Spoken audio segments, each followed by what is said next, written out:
Lord. கர்த்தர் நல்லவர். ஹல்லேலூயா. எத்தனை வருஷமாக இருக்கிறீங்க? தேவனுடைய சமூகத்தில் நம்ம வரும்பொழுது ஏதோ ஒரு காரியத்தை கர்த்தர் நமக்காக செய்வார். அவரிடத்துல வருகிற ஒருவரையும் அவர் புறம்பாய் கொஞ்சம் வால்யூம் ஃபஸ்ட்டு இது கம்மி பண்ணுங்கள். லைட்டாக கொஞ்சம் ஒரு ட்ராப்பு. ரைட். அவரிடத்துல வருகிற ஒருவனையும் அவர் புறம்பை தள்ளுறது மாத்திரமல்ல, அவர் வெறுமையாய் அனுப்புகிற தெய்வம் அல்ல. அப்போ நம்ம ஒருவேளை நம்ம நினைப்போம் இன்றைக்கே கிடைச்சிடுமா அப்படின்னு நினைப்போம். இன்றைக்கே கிடைக்குமானா இன்றைக்கி கிடைக்காது. கம்மி பண்ணுங்கள். இன்றைக்கே கிடைக்குமா? மொத்தம் கம்மி பண்ணிட்டீங்க. ப்ரைஸ்க்கா லைட்டாக கொஞ்சம் பண்ணும். இன்றைக்கே கிடைக்குமானா கிடைக்கிற நேரத்தில் கரெக்டாக கிடைக்கும். அழைத்தவர் உண்மை உள்ளவர். போதும் விட்டுருங்க. அழைத்தவர் உண்மை உள்ளவர். நம்மளை அழைச்சாருன்னா அவருக்கு நமக்கு என்ன செய்யணுன்றதை கரெக்டாக ஃபிக்ஸ் பண்ணிருப்பார். வசனம் சொல்லுது பிரசங்கி 3:11, அதினதின் காலத்தில் அதை நேர்த்தியாய் செய்வாராம், பர்ஃபெக்டாக செய்வார். அப்போ நமக்கு உண்டானதை எல்லாம் கர்த்தர் குறித்து வச்சுருக்காரு. இப்போ சொல்லுங்கள், திரும்ப சந்தோஷமாக இருக்கிறீங்க? கண்டிப்பாகவே செய்வார். நிச்சயமாகவே முடிவு உண்டு. உன் நம்பிக்கை வீண் போகாது. ஏன்னா நம்ம நம்புறது இயேசுவை. ஆமென். ஹல்லேலூயா. சரி, இன்றைக்கி நம்ம பார்க்குற தேவனுடைய வார்த்தையின் தலைப்பு விதைக்கிறவன். நமக்கு விதைக்கிறவனா நமக்கு யார் ஞாபகம் வருது? விவசாயிங்க ஞாபகம் வரும். ஆனால் ஆண்டவர் பார்த்திங்கன்னா விதைக்கிறவனுடைய ஊமையை குறித்து ஆண்டவர் பேசியிருக்காரு. ஏன்னா அங்கே இருக்கிற ஜனங்களுக்கு சில ஊமைகளை பேசும்படியாக. இப்போ பார்த்திங்கன்னா அந்த ஒரு வசனம் முதல்ல வாசிங்க. விதைக்கிறவன் ஒருவன் விதையை விதைக்க புறப்பட்டான். அவன் விதைக்கையில். சரி, விதைக்கிறவன் என்ன பண்ணனா? விதைக்க புறப்பட்டான். ஆக்சுவலாக பார்த்திங்கன்னா விவசாயி என்ன பண்ணுவார்? அவர் விதைக்க புறப்படுவார். ஆமாம் தானே? அவர் விதையை எடுக்கும்பொழுது எல்லாமே போய் அங்கே தான் விழும்ல. சிலது எடுக்கும்போதே கீழே விழுந்துடும். சிலது எடுக்கும்போதே அப்படி தானே? எடுக்கும்போதே கீழே விழுந்துடும். அரிசி கையில் எடுக்கிறோம். அரிசி எடுக்கும்போது 1-2 ஆகும், கீழே விழுந்துடும். அப்படி இந்த விதைக்கிறவனுடைய ஊமையை குறித்து ஆண்டவர் பேசுகிறார். அவர் எடுக்கும்போது ஒவ்வொரு விதை விட்டுருங்க போதும். ஒவ்வொரு விதையும் ஒவ்வொரு இடத்துல அவர் சொல்கிறார். 4 இடங்களை குறித்து கர்த்தர் பேசியிருக்கார். எத்தனை பேருக்கு இந்த ஊமை பற்றி தெரியும்? இன்றைக்கி கர்த்தர் வித்தியாசமாக பேச போகிறார். எக்ஸாம்பிள்ஸோடு பேச போகிறார். ஹல்லேலூயா. நபர்களுடைய வாழ்க்கையை காண்பிக்க போகிறார். எப்பவுமே நம்ம வாழ்க்கையில் இல்லை, மற்றவங்க சொல்லும்போது சாட்சியாக தான் நமக்கு தெரியும், இல்லைனா பிளாங்காக இருக்கும். அவங்க வாழ்க்கையில் இயேசுப்பா செஞ்சதை. சரி, இப்போ இந்த விதைக்குடைய ஊமையை அவர் சொல்கிறப்ப எவ்வளோ ஜனம் இருந்தாங்க அப்படி நம்ம பார்க்கும்போது லூக்கா 8:1 வாசிங்க. லூக்கா 8:1. பின்பு அவர் நல்ல சத்தமாக ஸ்பீடா அந்த மைக் சவுண்ட் எடுத்துங்க.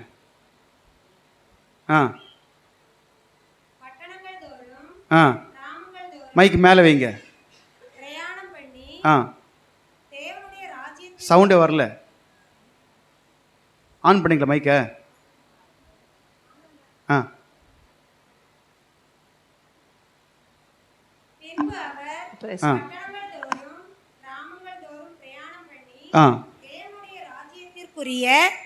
நற்செய்தியை கூறி பிரசங்கித்து வந்தார். பின்பு அவர் ஏசப்பாக்கு பொதுவாகவே என்னன்னா கிராமங்கள் தோறும் பட்டணங்கள் தோறும் அவருடைய வேலை என்னதான்? என்ன பண்ணாரு? பிரசங்கித்து. வாசிங்க. அவருடனே கூட இருந்தார்கள். அவர் பொல்லாத ஆவிகளையும் வியாதிகளையும் நீக்கி குணமாக்கின சில ஸ்திரீகளும் 7 பிசாசுகள் நீங்கின மகதலேனாள் எனப்பட்ட மரியாளும் ஏரோதின் காரியக்காரனான கூசாவின்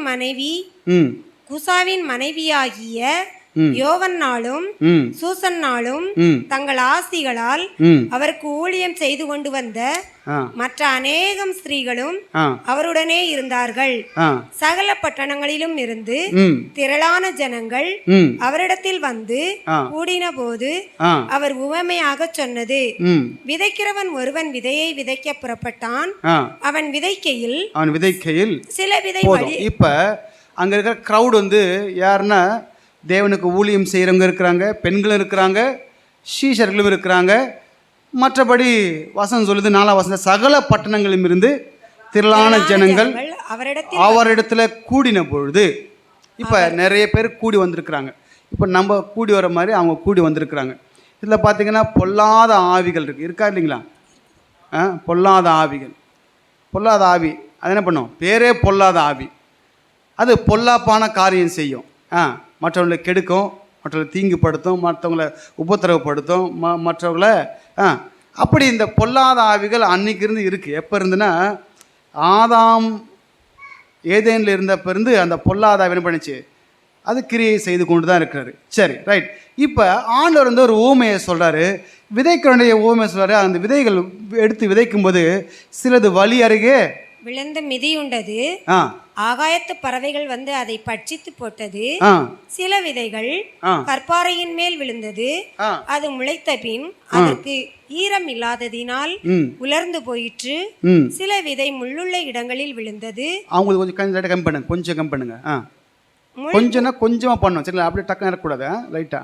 முள் கூட வளர்ந்து அதை நெருக்கி போட்டது. சில விதை நல்ல நிலத்தில் விழுந்தது, அது முளைத்து 100 பலன் கொடுத்தது என்றார். சரி, ஹல்லேலூயா. இப்ப விதைக்கிறவனுடைய அந்த ஊமையை குறித்து ஆண்டவர் பேசுகிறாரு.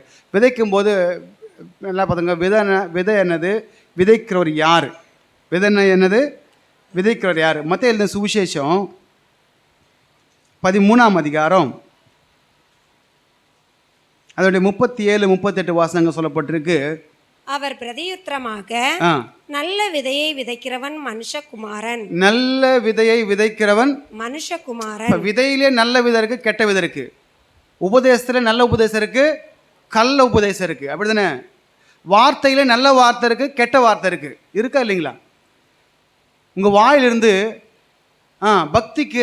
பக்தி விருத்திக்கு எதுவான நல்ல வார்த்தை தான் வரணும். உன் வாயில் கெட்ட வார்த்தை, சில பேர்லாம் வாயை திறந்தால் கெட்ட வார்த்தை தான் வரும். அப்படி தானே? அப்போ ஆவியார் உள்ள துக்கப்படுவார். அப்படி தானே? உங்களுக்குள்ள ஆவியார் இருக்காரு, நீங்கள் கெட்ட வார்த்தை பேசினா அவர் என்ன பண்ணுவார்? துக்கப்படுவார். சரி, இங்கே சொல்லப்பட்ட வார்த்தை நல்ல விதை.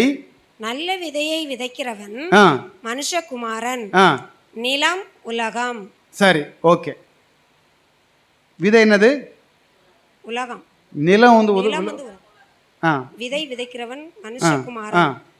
நல்ல விதை ராஜ்யத்தின் புத்திரர், களைகள் பொல்லாங்கனுடைய. சரி, இப்ப விதையை விதைக்கிறது ஏசப்பா. அப்படித்தானே? விதை தேவ வசனம், நீங்க எல்லாம் புரிஞ்சுக்கணும். விதை விதைக்கிறது யாரு? மனுஷகுமாரன். இப்ப இன்னைக்கு நான் இங்க விதை விதைக்கிறேன், அப்படித்தானே? ஏன் விதையல்ல, அவர் கொடுத்த நல்ல விதைகளை இங்க விதைக்கிறேன். என்கிட்ட விதைக்கிறவனுக்கு விதையையும் புசிக்கிறவனுக்கு ஆகாரத்தையும் கொடுத்து பன்மடங்கு ஆசீர்வதிக்கிறவர் அவர் தான். இப்போ என்கிட்ட ஒரு விதையும் கிடையாது, எனக்கு ஒரு வார்த்தையும் பேச தெரியாது. நான் பிறந்தப்போ எப்படி தான் இருந்தேன், எந்த வார்த்தையும் தெரியாது. பாஷைகளை உண்டாக்கினவர், வசனங்களை கொடுத்தவர், எல்லாவற்றையும் உருவேற பெற்றவர் அவர் ஒருத்தர் தான்.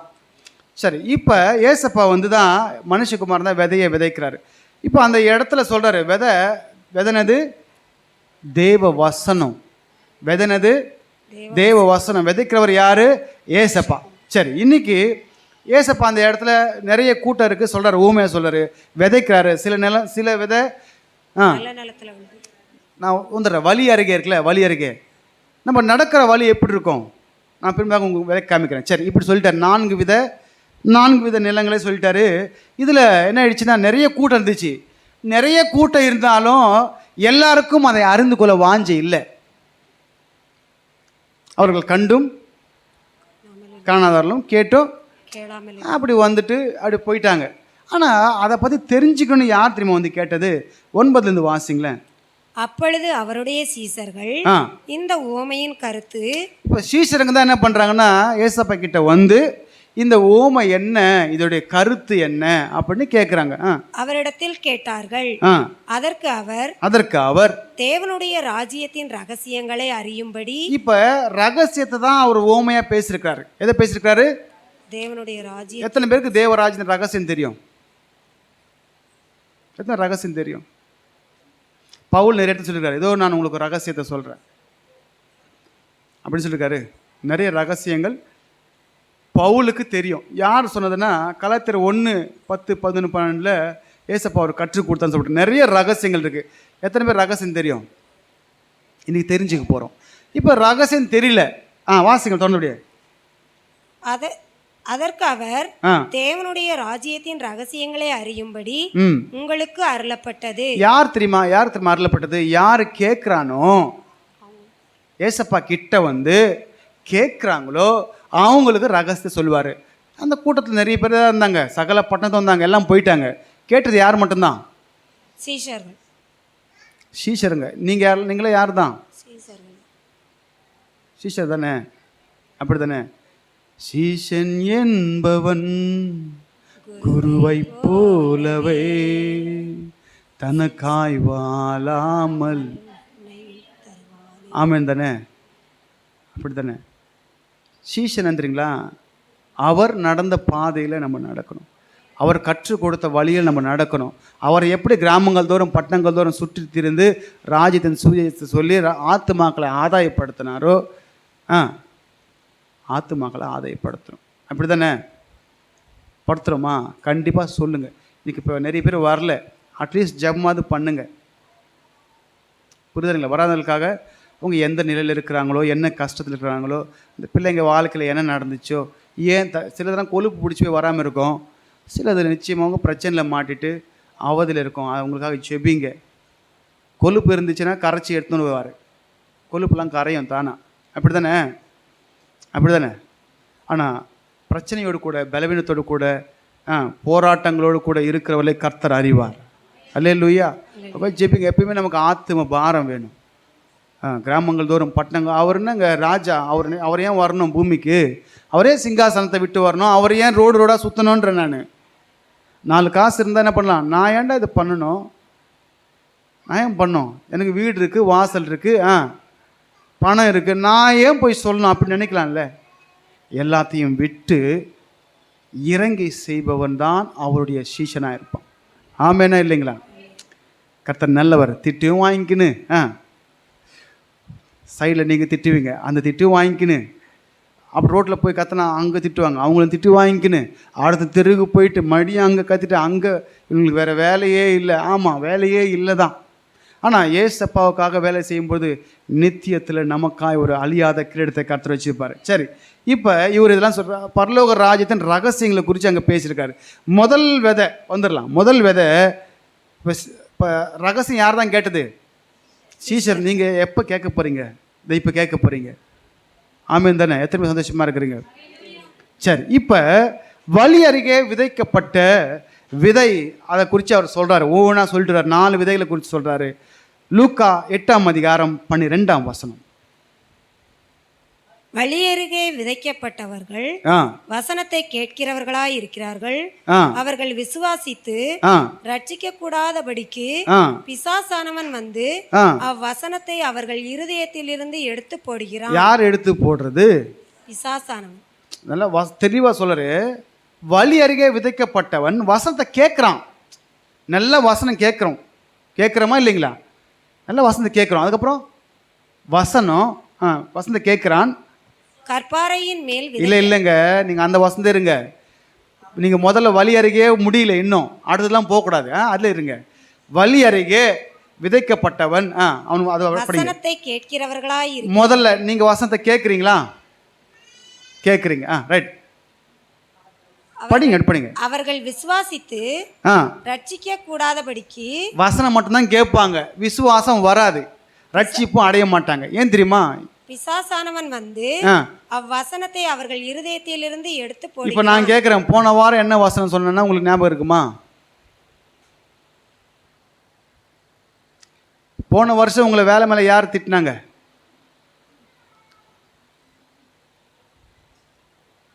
அது ஞாபகம் இருக்கும். போன வாரம் என்ன வசனம் சொன்னேன்? இதுதான் பிசாசு திருடுறது. புரியுதா இல்லைங்களா? திருட்டான். இப்போ வசனம் உள்ள இல்லை. அப்போ நீங்கள் விசுவாசத்தை ரட்சிக்க கூடாதபடிக்கு அவன் என்ன பண்ணிட்டான்னா, அங்கே ஆகாயத்து பட்சி இருக்கு பார்த்தீங்களா, பட்சிகள் வந்து பிசாசு. சரிங்களா?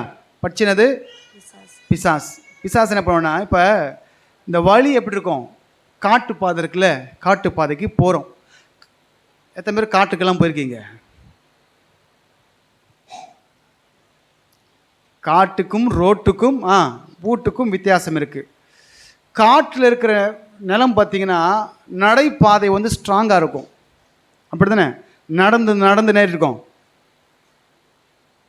நீங்கள் ஏதோ கிராமத்துக்கு போகிறீங்க, காட்டுக்கு போகிறீங்க, அங்கே போகும்போது அந்த வழித்தடம் தெரியும். அது என்ன ஆகிட்டு இருக்கும்? நடந்து ஸ்ட்ராங் ஆகிட்டு இருக்கும். அங்கே விழுந்த விதை உள்ளே போகாது. கல்லான இருதயம், வசனம் உள்ளே போகாது. அப்போ மேலேயே இருக்கும். மேலேயே இருக்கும்போது அந்த ரோட்டு மேலே போட்டதோ இல்லை வழியை மேலே போட்டது ஈஸியாக வந்து பிசாசு எடுத்துடுவான். ஆனால் சைடில் இருக்கிற நிலம் எப்படி இருக்கும்? கொஞ்சம் சாஃப்டாக இருக்கும். அப்படி தானே? விவசாயம் பண்ணுற நிலத்துக்கும் நடைபாதைக்கும் வித்தியாசம் இருக்கும். அப்படி தானே? விவசாய நிலம் எப்படி இருக்கும்? நல்லா ஏறு ஓட்டி உழுது கொஞ்சம் போலன்னு ஆக்கி வச்சுருப்பாங்க. எதுக்கு? பயிர்கள் வளர்வதற்கு ஏற்ற. விதை போட்டோன்னு முளைக்கிறதுக்கு. தார் ரோட்டு மேலே போட்டால் முளைக்குமா? அப்படி தான். அப்படி வசனத்தை கேட்பாங்க. ஆனால் வசனம் விடும். ஆனால் கேட்டு என்ன பண்ண மாட்டாங்க? அவங்களை விசுவாசித்து குணப்படுவதற்காக ரட்சிப்படையாதபடிக்கு பிசாசு எடுத்து போற்றுவான். எங்கே எடுத்துருவோன்னா, இப்போ இங்கே சொல்கிற வசனம் நாங்கள் எங்கே மேலே போடல, உங்கள் இருதயத்தில் போடுற வசனம் பிசாசு இருதயத்தில் கவலை, கண்ணீர், கஷ்டம் இதெல்லாம் காமிச்சு எடுத்துருவான். சரி, ஆண்டு சொல்கிறாரு. இப்போ நல்லா பாருங்கள், வழிப்பாதை ரஃப்பாக இருக்குது, போட்ட விதை உள்ளே போகலை. அப்போ மேலே இருக்கிறது என்ன பண்ணுவான்? எடுத்துடுவான். ஆகாயத்து பட்சி. சரி, மத்தேயு எழுதின சுவிசேஷம் 11ஆம் அதிகாரம் அது 20 - 24 நானே சொல்லிட்டு போகிறேன். கோரசினே உனக்கு ஐயோ, பெத்சாயிதாவே உனக்கு ஐயோ அப்படின்றாரு. உன்னில் செய்த பலத்த கிரியைகள் தீருவிலும் சீதோனிலும் செய்தால் அப்பொழுதே ரட்டுடுத்தி சாம்பலில் உட்கார்ந்து மனம் திரும்பி இருப்பார்கள். நியாய தீர்ப்பு நாளிலே உங்களுக்கு நேரிடுவதை பார்க்கிலும் தீருவுக்கும் சீதோனுக்கும் நேரிடுவது இலகுவாய் இருக்கும். சரி, இப்ப ஐயோன்றாரு. ஏன் தெரியுமா? வசனத்தை கேட்டு உள் வாங்காதவங்களுக்கு ஐயோ. அப்படிதானே? பிசாசு எடுத்து போட்டான், முடிஞ்சு போச்சு, ஐயோ. ஏன் தெரியுமா? என்ன பாருங்க, ஐயோ அப்படின்னா பயங்கரமான வார்த்தை. வெளிப்படுத்தல ஐயோ அப்படின்னா தெரியுங்களா, ஏதோ மோசம் வரப்போகுதுன்னு அர்த்தம்.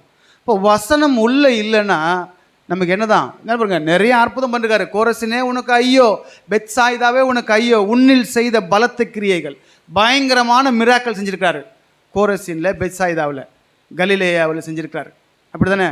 ஆனால் ஜனங்க என்ன பண்ணலன்னா விசுவாசிக்கல. அங்கே வந்தாங்க, அவர் சொன்னதை கேட்டாங்க, பட் உள்ளே என்ன போகலை. ஐயோ இவ்வளோ மிராக்கிள் பண்ணாரு, இவ்வளோ ஹீலிங் பண்ணாரு, இவ்வளோ பிரச்சனை நம்ம வெளியே கொண்டு வந்தாருன்னு விசுவாசிக்கல. இவங்க யார் தான்? வழி அருகே விதைக்கப்பட்டவங்க. இப்போ வந்துருங்க, லூக்கா 8ஆம் அதிகாரம் 13ஆம் வசனம். கற்பாறையின் மேல் விதைக்கப்பட்டவர்கள் கேட்கும் போது சந்தோஷத்துடனே வசனத்தை. சில பேர்லாம் சந்தோஷமா கேட்பாங்க வசனத்தை. ஆயினும் தங்களுக்குள்ளே வேர் கொள்ளாதபடியினாலே கொஞ்ச காலம் மாத்திரம் விசுவாசித்து சோதனை காலத்தில் பின்வாங்கி போகிறார்கள். இப்போ இதெல்லாம் ஆன்சர். சரிங்களா? முதல்ல வந்து கொஸ்டின் போட்டாரு, இப்போ ஆன்சர் சொல்றாரு. நல்லா சந்தோஷமா இருப்பாங்க, விசுவாசலாம் வளருவாங்க. ஆனால் கற்பாறை மேலே இருக்கிற மண்ணுக்கு பார்த்தீங்கன்னா கொஞ்சம் தான் இருக்கும். மண்ணு கீழே பாறை இருக்கும். பாறையில் என்ன ஆகாது? உடனே நீங்கள் கேட்பீங்க, மலையிலெல்லாம் மலை இருக்குல்ல, இந்த மலையிலெல்லாம் வருதுல்ல, அதெல்லாம் மண் இருக்கும். சரிங்களா? மலையிலாம் இருக்கும், பாறைங்க கீழே இருக்கும், அதுக்கு மேலே மண் இருக்கும். அப்போ அதிலெல்லாம் நம்ம பார்க்குறோம்ல, ஊட்டி மலை பார்க்குறோம், அது மேலாம் என்ன இருக்குது? நிறைய மரங்கள்லாம் இருக்குது. ஆனால் தண்ணி பட்டு இதாகும்போது நிலச்சரிவெல்லாம் ஏற்படுதாங்க. அப்போ நிலச்சரிவு வரும்போது அங்கே என்ன தான் பார்க்குறோம்? நம்ம மண், பாறைங்க மிக்ஸ் ஆகிருக்கு. ஒரு மரத்தினுடைய வேர் பார்த்திங்கன்னா எப்படியாவது ஊடுருவி போயிடும். சரிங்களா? எப்படியாவது என்ன பண்ணுறோம்? பாறையில் சைடில் மண் இருந்தால் கூட அதில் பூந்துக்கிந்து போயிடும். அப்படி கற்பாறையின் மேலே கற்பாறையின் மேல் விதைக்கப்பட்டவர்கள் கேட்கும் போது சந்தோஷத்துடனே வசனத்தை ஏற்றுக்கொள்கிறார்கள். ஆயினும் தங்களுக்குள்ளே வேர் கொள்ளாதபடியினாலே கொஞ்ச காலம் மாத்திரம் விசுவாசித்து சோதனை காலத்தில் பின்வாங்கி போகிறார்கள். இங்க என்ன சொல்லுனா, வேறு உள்ள போகல. வசனம் சொல்லுது கீழே வேறு ஒன்றி மேலே கனி கொடுக்கணும். கீழே வேரூன்றி மேலே கனி கொடுக்கும். ஆனால் இவங்க கீழே வேறு ஊன்றல. நம்ம வசனத்தில் எப்படி தெரியுமா இருக்கணும், நம்முடைய ஃபவுண்டேஷன் ஸ்ட்ராங்காக இருக்கணும். கீழே வேறு நல்லா போகணும். அப்போ தான் அந்த மரம் ஸ்ட்ராங்காக இருக்கும், தண்ணியை உரியும், கனி கொடுக்கும். இப்போ முதல்ல வேறு இல்லை. அதோட பார்த்திங்கன்னா கஷ்டம் வரும்போது இங்கே டெஸ்டிங்கன்னா சோதனை வரும்போது, அப்புறம் பிசாசை தூண்டி விடும்போது, ஆசைகளை தூண்டி விடும்போது, பிரச்சனைகளை கொண்டு வரும்போது என்ன பண்ணுறோம், பிரச்சனையை பார்த்து ஆண்டவரை விட்டு அப்படியே போயிடுவாங்க.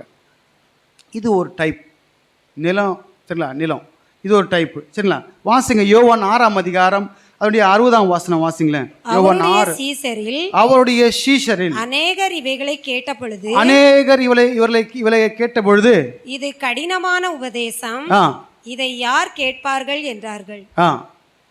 60 வாசிங்க. சீசர்கள் 66. அது முதல் அவருடைய சீசரில் அநேகர் அவருடனே கூட நடவாமல் பின்வாங்கி போனார்கள். இதுதான் பின்வாங்கி போகிறது.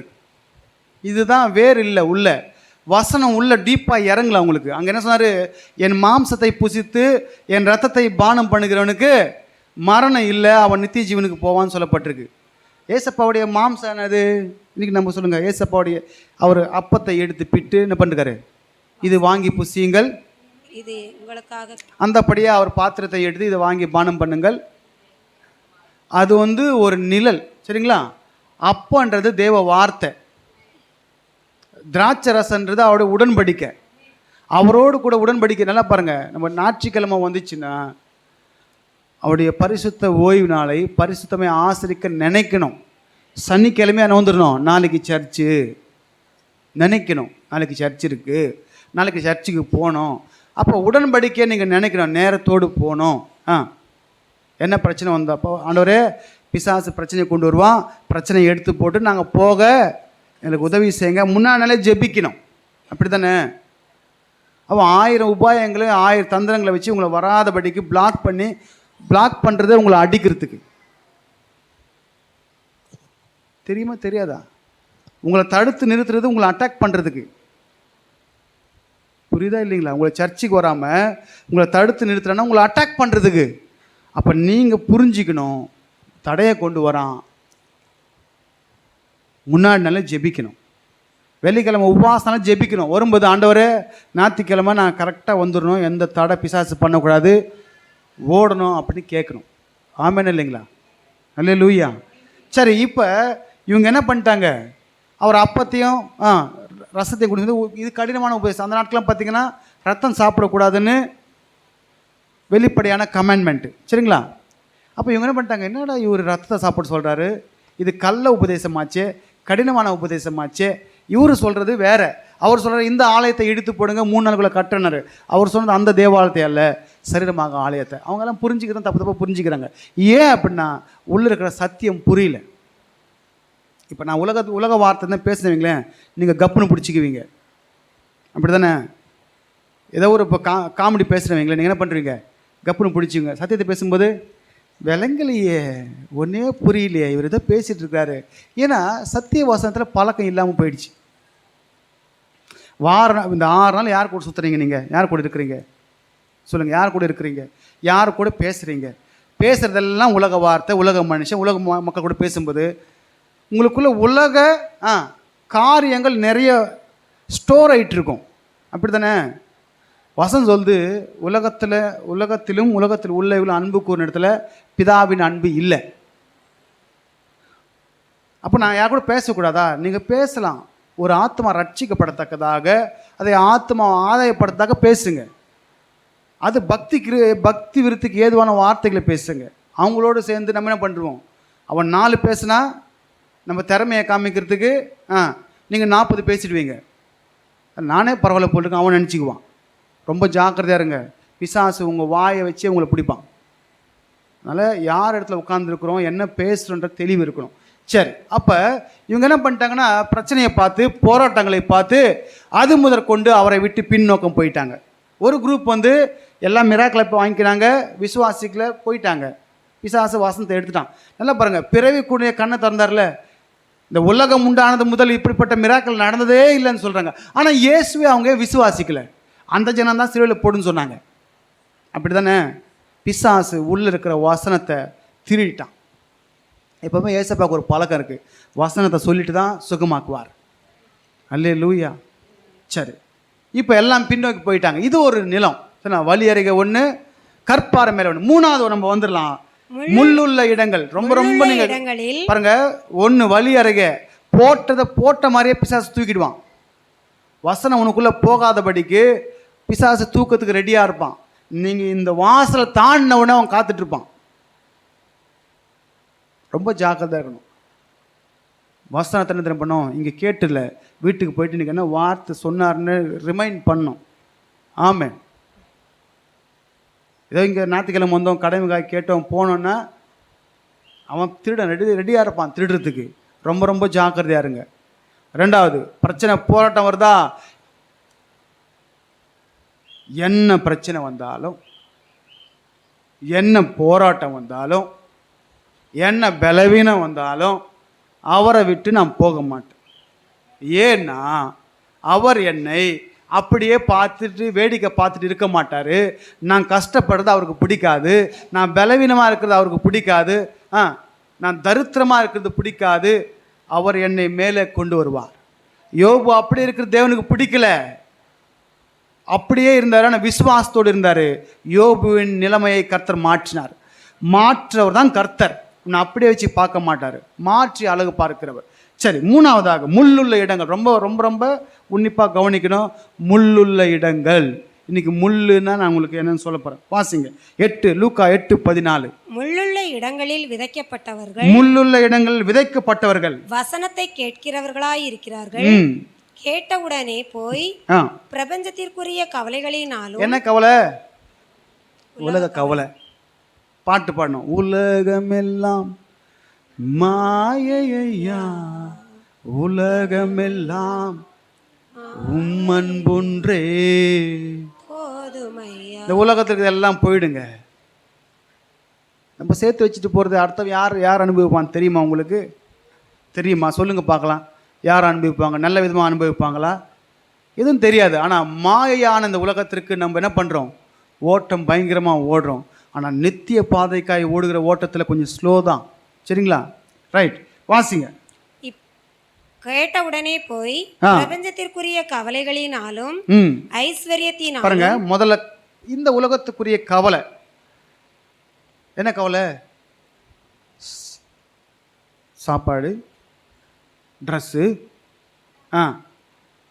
அப்புறம் பைக்கு இருங்க, சாப்பாடு, ட்ரெஸ்ஸு, பைக்கு, அப்புறம் எக்ஸட்ரா எக்ஸட்ரா. இதெல்லாம் நம்ம உங்களுக்கு தேவைன்னு தெரியாது, அவருக்கு தேவைன்னு தெரியும். நீங்கள் ஏன் கவலைப்படுறீங்கன்ற ஒரு மூலம் கூட்டவும் முடியாது. உங்களை அழைத்தவர் உண்மையில் நடத்துவார். இப்போ இதுதான் உலக கவலை, வரிஸ். உலக கவலைகளாலும் ஐஸ்வர்யத்தினாலும். பணம் தேவனை விட்டு நம்ம பிரிக்கும். நல்லா ஒன்று புரிஞ்சுக்கோங்க, பிசாசு உலக பொருளுக்கும் தேவனுக்கும் நம்ம ஊழியம் செய்ய முடியாதுல்ல, அப்படி தானே? அப்போ பணம் என்ன தெரியும் பண்ணும்? நம்மளை தேவனை விட்டு பிரிக்கும். மூணாவது, சிற்றின்பங்களினாலும். அதனாங்க சிற்றின்பம், சின்ன சின்ன ஆசைகளுக்காக தேவ ராஜ்யத்தை அசட்டை பண்ணுவது, அப்படி தானே? ஒரு நாள் வாழ்க்கைக்காக நித்தியத்தை அசட்டை பண்ணுவது. ஒரு நாள் வாழ்க்கை, அதுக்காக என்ன பண்ணுறது? முதல்ல வந்து உலக கவலை, ரெண்டாவது பணம், மூணாவது சிற்றின்பம். 5 நிமிஷம் சாப்பிட்றோம், அது வாய்க்குள்ள போகிற வரைக்கும் தான் டேஸ்ட்டு. உள்ளே போயிடுச்சுன்னா அதுக்கும் சாப்பிடக்கூடாது, சாப்பிடலாம், ஒன்றும் தவறில்லை. நமக்கு அதில் காமிக்கிறத விட வசனத்து மேலே தேவனை அதிகமாக காண்பிக்கணும், அப்படி தானே? இப்போ இந்த முள் மரம் என்ன பண்ண? முள் உலகம். நீங்கள் தேவனுக்காக எதாவது செய்ய நினைப்பீங்க. இந்த உலகம் என்ன தெரியும் பண்ணும்? நீங்கள் வளர விடாதபடிக்கு உங்களை போட்டு நெருக்கி. இப்போ உதாரணத்துக்கு இங்கே ஒரு முள் மரம் இருக்குன்னு வைங்களேன். முள் மரம் பக்கத்துலேயே ஒரு ஆப்பிள் மரத்தை வைக்கிறோம். ஆப்பிள் மரத்தை விட முள் மரம் ஸ்பீடாக வளர்ந்து அதை அமுக்கி இது மேலே வளர்ந்து சூரியன் மேலே படாமல், ஏசப்பாவுடைய வார்த்தை மேலே படாமல், ஏசப்பாவுடைய பிரசனம் மேலே படாமல், ஏசப்பாவுடைய கண்ணு உங்கள் மேலே படாமல் மேலே வளர்ந்து உன்னை முழுதுமாக மூடி நீ வளராமல் அப்படின்னு நெருக்கி போட்டுரும். இதுதான் முள்ளுள்ள இடங்கள். அப்போ நம்மளை நாம் நிதானிக்கிறோம். எத்தனை பேர் கவலையோடு வந்துருக்குறீங்க? அது உலக கவலை. நாளைக்கு நடக்கிறது நமக்கு தெரியுமா? இன்னைக்கு சாயந்தரம் நடக்கிறது நமக்கு தெரியுமா? இல்லை மத்தியானம் நடக்கிறது நமக்கு தெரியுமா? தெரியாது. நான் என்ன சொல்கிறேன்னா, கர்த்தர் நம்மை அழைத்தவர் உண்மையில் நல்லா நடத்துவார். அல்லேலூயா. எதை பற்றி கவலைப்படாதீங்க. கவலைப்படுறதால ஒரு மூலம் கூட்டவும் முடியாது, ஒரு மூலம் குறைக்கவும் முடியாது. கர்த்தர் செய்கிறத தானே செய்வார். இதெல்லாம் என்ன தெரியுமா ஆகும்? வசனத்தை விட்டு நம்மளை வழி விலக்கி வேறு பாதையில் கொண்டு போய், இதெல்லாம் நமக்கு வைக்கிற கண்ணி. என்னது? கண்ணி வெடி. உங்களை ஆண்டை விட்டு திருப்பி வேறு வழிக்கு கொண்டு வந்து உங்களை அட்டாக் பண்ணுறதுக்கு பிசாசு பண்ணுற வழி. சரி, இதில் நம்ம வாசிச்சிடலாம். 1 தீமோத்தேயு 4:10. ஏனென்றால் தேமா இப்பிரபஞ்சத்தின் மேல் ஆசை வைத்து என்னை விட்டு பிரிந்து தெசலோனிக்கே பட்டணத்துக்கு போய்விட்டான். இந்த தேமா என்ற மனுஷன் தேவ ஊழியக்காரன் தான். ஆனால் எது மேலே ஆசை வந்துடுச்சு? பிரபஞ்சத்தின் மேல் ஆசை. பிரபஞ்சம்னா உலக ஆசை வந்துடுச்சு அவருக்கு. பார்க்கார், என்ன பவுல உன் கூட வரேன், சரிப்பட்டு வரல. எங்கே போனாலும் கல்லை தூக்கிறாங்க, எங்கே போனாலும் பிடிச்சி உள்ளே போட பார்க்குறாங்க. நான் வெளியெல்லாம் போனால் என்ன பண்ணலாம்? ஜாலியாக என்ன பண்ணலாம்? வாழ்ந்துட்டு சுகபோகமாக வாழ்ந்துட்டு போகலாம். உன் கூட நான் கஷ்டப்படுறதுக்கு பாரு, அவன்லாம் பாரு எப்படி இருக்கிறான், நம்ம பாரு இப்படி இருக்கிறோம் சொல்லிட்டு பண்ணுவான். உலக கவலில் அப்படி போயிடுறது. இப்படி தானே தேமா வந்து சாதாரண நாள் இல்லை. கொலோசியர் 4:14 வாசிங்க.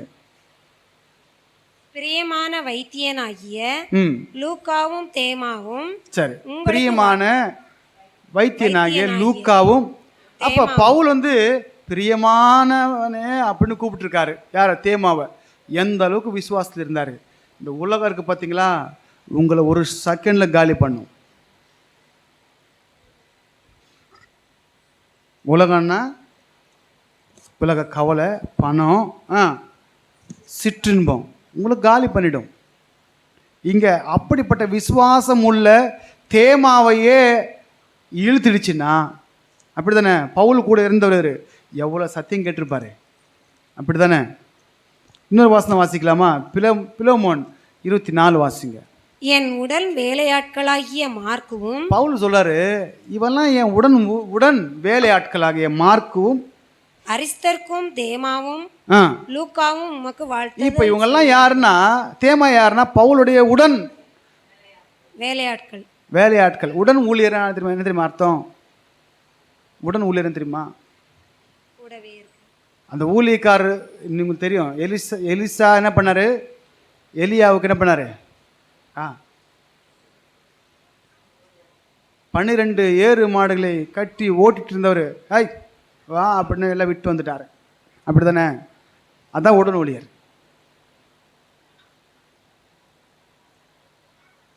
தலைமை சொல்வதை கேட்டு டக்குன்னு செய்கிறது தான் உடன் ஊழியர். கேட்கறதுக்கு முன்னாடி என்ன பண்ணணும்னு கேட்குறவங்க தான் என்னாரு? சரி, ரைட். இப்போல்லாம் வந்து இவங்க உடன் வேலையாட்கள். யார்? இந்த தேமா. இவர் என்ன பண்ணிட்டாரு? கவலை, என்னடா நமக்கு இப்படியே இருக்க, என்னத்தை கண்டோம், இது நான் எடுத்து வைக்காம போனேன் என்ன ஆகுறது அப்படின்லாம் என்ன பண்ணிட்டாரு? அதுதான் ஆசைப்பட்டு போயிட்டார். ஆனால் அது கொலோசியர் 1 தீமோத்தேயு 4:10 மீதி 2 பேர் எங்கே போனாங்க பாருங்களேன்.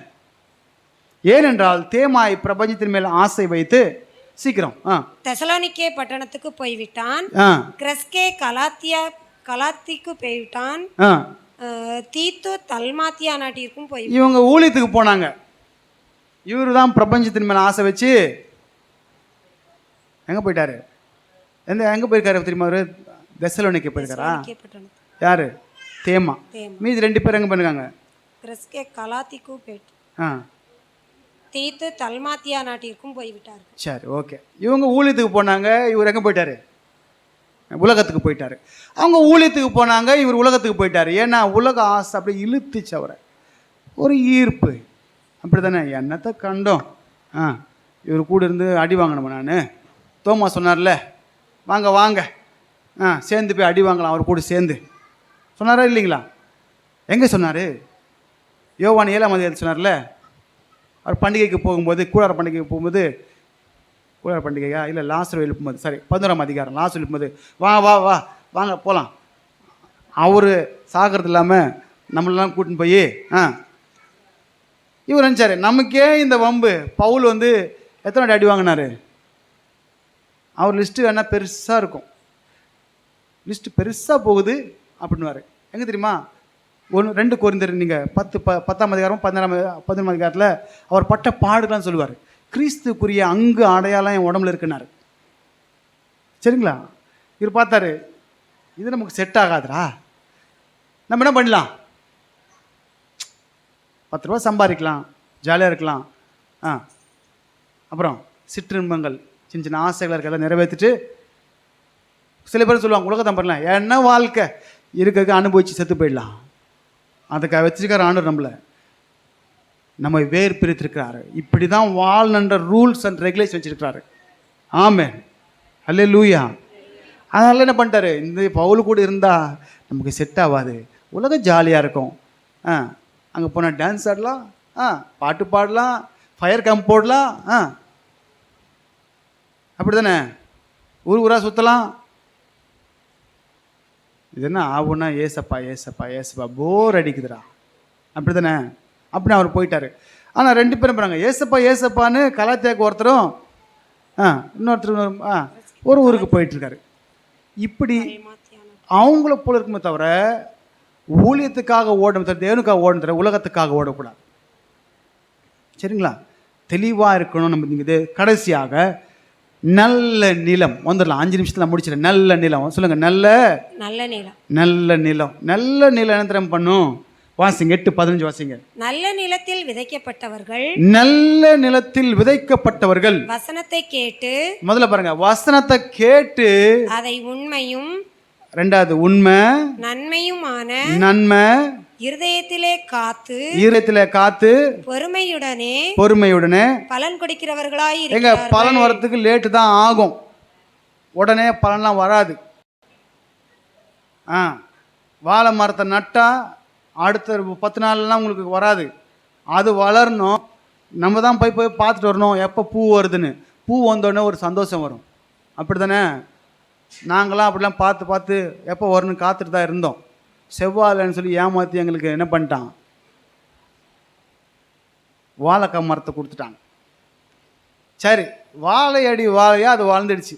இளநீ கொடுத்தாங்க, அண்ணே இது 3 வருஷத்தில் கொலை தள்ளுண்ணே அப்படின்னாங்க. எங்கே 3 வருஷம்? 7 வருஷம் ஆச்சு. 7 வருஷமாக நாங்களும் என்ன பண்ணுறோம், தண்ணி ஊற்றி பார்க்குறோம். நல்ல நிலம் இருக்குது பார்த்தீங்களா? தாமதம் ஆனாலும் அது சரியாய் செய்யும். அல்லேலூயா. தாமதம் பண்ணுறாரு நீங்கள் நினைக்காதீங்க, அவர் ஏற்ற காலத்தில் உங்களுக்கு கொடுப்பார். நல்ல நிலத்தில் விதைக்கப்பட்டவங்க மடி மாசங்க. நல்ல நிலத்தில் விதைக்கப்பட்டவர்கள் வசனத்தை கேட்டு, வசனத்தை கேட்டு அதை உண்மையும் விட மாட்டாங்க, உண்மையா பிடிச்சிட்டு நன்மையும் நன்மை செய்வாங்க. இருதயத்துல எங்க வைப்பாங்க? இருதயத்திலே. பிசாசை திருட விட மாட்டாங்க, அவன் வந்து எடுத்துட்டு போக விட மாட்டாங்க, இருதயத்துல வைப்பாங்க வசனத்தை. பொறுமையுடனே பலன் கொடுக்கிறவர்களாய் இருக்கிறார்கள். பொறுமையுடனே பலன் கொடுக்கிறவர்களாய் இருக்கிறார்களா? ஆமென், அல்லேலூயா. நீங்க 4 பாயிண்ட் கரெக்டா புரிஞ்சுக்கணும். உண்மையும் நன்மையும் இருதயத்திலே காத்து பொறுமையுடனே. அதுக்கு முன்னாடி ஒன்று விட்டேன்ல, கேட்டு. நீங்க எல்லாம் கேட்குறீங்களா? நீங்களே நல்ல நிலம் சொல்லுங்க. நான் நல்ல நிலம் சொல்லுங்க. நல்ல நிலம். நல்ல நிலத்தில் விதைச்சா அது 100, 30, 60லாம் வேற சூசியத்தில் சொல்லப்பட்டிருக்கு. இந்த சூசியத்தில் 30, 60க்கு இடமே இல்லை, 100 தான். அப்படி தானே? லூக்கால 100ன்னு இருக்காரு, அப்படி தானே? மார்க்லேயும் சொல்லப்பட்டிருக்கு, மத்தியிலையும் சொல்லப்பட்டிருக்கு. அங்கே 30, 60 இருக்குது, ஆனால் இங்கே மட்டும் தான் 100 இருக்கும். நல்ல நிலம் எப்பயுமே 100, நல்ல மனுஷன், நல்ல மரம், நல்ல கனிகளை கொடுக்கும். அல்லேலூயா. 4 விஷயம் நம்ம பார்க்குறோம். வசனத்தை கேட்குறோம், சத்தியத்தின்படி நடக்கிறோம், 4 பேருக்கு நன்மை செய்கிறோம், இருதயத்தில் வசனத்தை வைக்கிறோம், பொறுமையாய் பலன் கொடுக்குறோம்.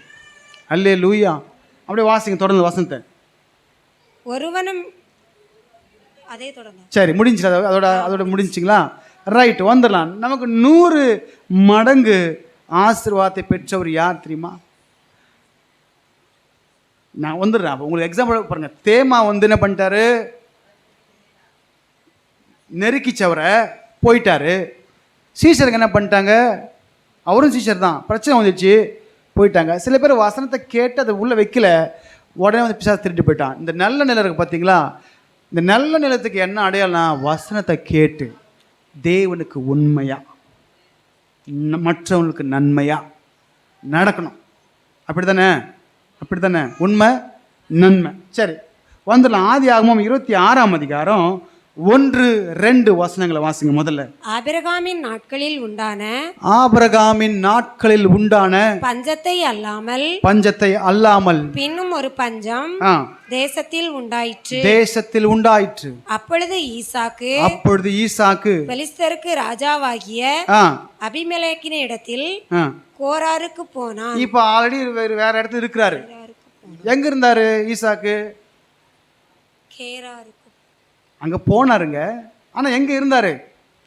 அவர் இருந்தது லகாய்ரோ என்கிற துறவு நண்டில் இருந்தார். ரெபேக்காலை அங்கே தான் சந்திக்கிறாரு, லகாய்ரோ துறவு. அப்போ அங்கே இருந்தார். பஞ்சம் வருது.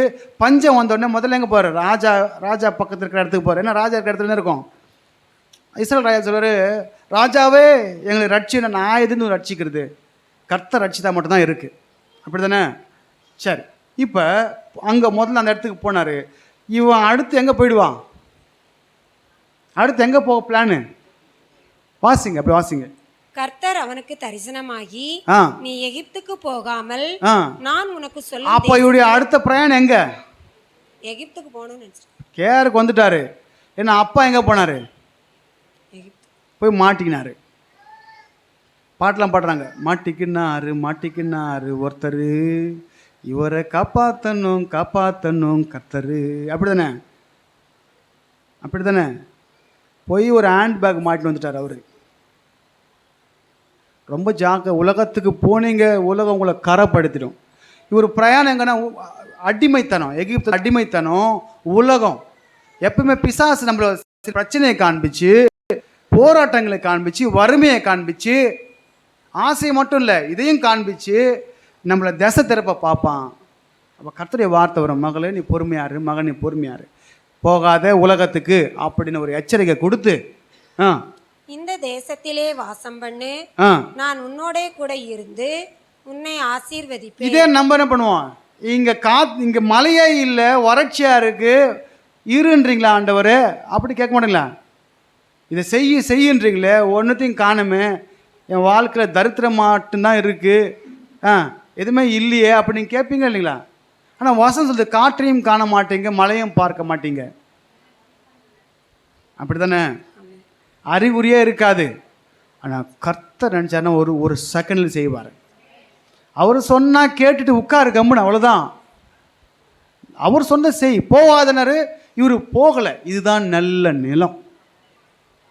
இரு, போவாத, பிரச்சனையை பார்த்து போவாத, வறுமையை பார்த்து போவாத.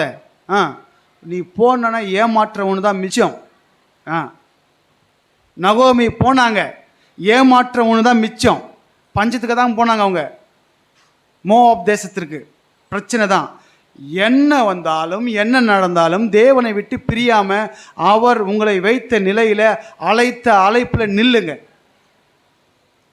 வசனம் சொல்லுது, மோவாப்ல தன் ஜனங்களை கர்த்தர் சந்தித்தார் என்று நகோமி கேள்விப்பட்டு. அப்படித்தானே? சந்திப்பார், உன் தேவைகளை சந்திப்பார், அப்படியே விட மாட்டார். உன் தேவைகளை சந்திக்க அவர் வல்லவராக இருக்கிறார். ஆமென் இல்லைங்களா? அல்லேலூயா. அப்போ இந்த யாக்கோபு ஈசாக்கு போகாம தேவ வார்த்தைக்கு தன்னை ஒப்பு கொடுத்து கீழ்ப்படுத்தினான். இதுதான் நல்ல நிலம். தேவ வசனத்தை கேட்டு உண்மை சத்தியத்தின்படியே வாழுங்க. தேவனுக்கு முன்பாக மனுஷருக்கு முன்பாக நன்மை செய்ய நாடுங்கள்.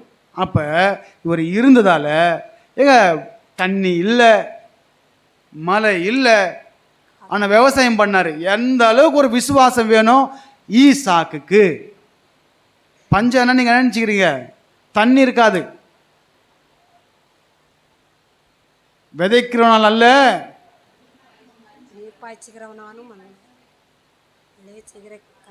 அவர் சொன்னார்னா விளையும். பாட்டுக்குள்ள வனாந்திரம் வயல்வெளி ஆகுமே, பாழானது பயிர் நிலமாகும், நீர் வந்தால் சூழ்நிலை அவர் இருந்தா போதுங்க. அப்படிதானே? அவர் இஸ்ரவேலுக்கு நான் பனியை போல இறங்குவேன். இப்போ இவர் விதையை தெளிச்சிருப்பாரு, சாத்தியமே இல்லை. அவர் பனியாய் இறங்கினார். எங்க? ஈசாக்கு விதைத்த அந்த நிலத்தில் மட்டும் இறங்கினார். கிதியோன் கேட்குறாரு, ஒரு தோலை போட்டு இங்கே மட்டும்தான் பனி பெய்யணும், தோல் மட்டும் நினையணும், மற்றதெல்லாம் காஞ்சிருக்கணும். மகனே அப்படியே செய்கிறேன். இன்னொன்று, இது மட்டும் தோல் காஞ்சிருக்கணும், மற்றதெல்லாம். அப்போ தேவன் செஞ்சாரா? அப்போ ஈசாக்குனுடைய வயல் நிலத்தில் மாத்திரம் என்ன வந்திருக்கும்? இது வர காரணம் தெரியுமா? இந்த உலகத்தில் 1000 பேர் கஷ்டப்பட்டுங்க, ஆனால் உன்னை அழைத்தவர் உனக்கு சொல்லும்போது அவரை நம்பு. ஈசாக்கு நம்பினார். நல்ல நிலம் வந்து தேவனை நம்பணும், வார்த்தையை உள்வாங்கணும், உண்மையாய் இருக்கணும், நன்மை செய்யணும். வசனத்தை இங்கே காத்து வைங்க. நீங்கள் அவர் அங்கே பாருங்கள், சாத்தியமே இல்லைல்ல. அங்கே வறட்சியாக இருக்கிற நிலத்தில் விதைச்சா வருமா? ஆனால் ஏசப்பா சொன்னால் அவர் செய்வார். ஒன்று கூட ஃபெயிலியர் இல்லை. அவன் விதைத்த 100 விதைகளையும் கர்த்தர் 100ஆய் வர்த்திக்க செய்தார். அல்லேலூயா. நல்ல நிலம் வந்து ஈசாக்கு எப்படிப்பட்டிருந்தாரு? தேவ வார்த்தை வந்த உடனே தூரம் போக வேண்டிய தன் பிரயாணத்தை விட்டுட்டு அப்படி நின்ட்டார். தேவன் சொன்ன இடத்துலையே இருந்தார். அங்கேயே இருந்து செஞ்சார். கர்த்தர் அவன் கையின் பிரயாசத்தை ஆசீர்வதிச்சார். 100 மடங்கான பலன். அல்லேலூயா. அப்படி தான் சொல்லப்பட்டிருக்கு. அப்போ விதைகளுடைய ஊமை வசனம் சொல்லுது, அவன் ஐஸ்வர்யவனாகி 12 நான் சொல்லிட்டு போய்ட்றேன். 26:12 பார்த்தீங்கன்னா 26 பார்த்தீங்கன்னா ஈசாக்கு கேராரிலே குடியிருந்தான். தேவன் சொன்ன உடனே போவே இல்லை. அப்புறமா விதைச்சான். விதைச்ச உடனே 12ஆம் வசனத்தில் 100 மடங்கு பங்கு வந்தது. அவன் ஐஸ்வர்யவனாகி வர வர மகா பெரியவனானான். விருத்தி அடைந்தான். முதல்ல விருத்தி அடைந்து மகா பெரியவன். அப்படிதானே? தேவன் சொன்னதை கேளுங்க. உங்களை பெரியவன் ஆக்குறது அவர், உங்களை விருத்தி அடை செய்தது அவர். உங்களை சாதா பெரியவன் இல்லை, சாத்தியமே இல்லைங்க. பஞ்சம் பொழைக்க வந்த ஊரில் மகா பெரியவன் ஆக்கியிருக்கிறார். அப்படி தானே? அவர் நினச்சா எல்லாம் ஆகும். உன் கையின் பிரயாசங்களை நான் ஆசீர்வதிப்பேன். அப்படி தானே? களஞ்சியங்களும் உன் கையின் வேலை நான் ஆசீர்வதிப்பேன் சொன்னார். கர்த்தர் சொன்னாலும் அப்படியே செய்வார். ஆக மொத்தத்தில் அவர் வார்த்தைக்கு செவி கொடுங்க, நல்ல நிலமாக இருங்க. அவன் ஐஸ்வர்யனாகி வர விருத்தி மகா பெரியவன். அவன் பேரில் யார் பொறாமை கொண்டாங்களாம்? நம்மளை பார்த்தா சில பேருக்கெல்லாம் பொறாமை இருக்கும். இவனுக்கு ஏது, எங்கே, எப்படி? எல்லாம் கர்த்தர் தான்.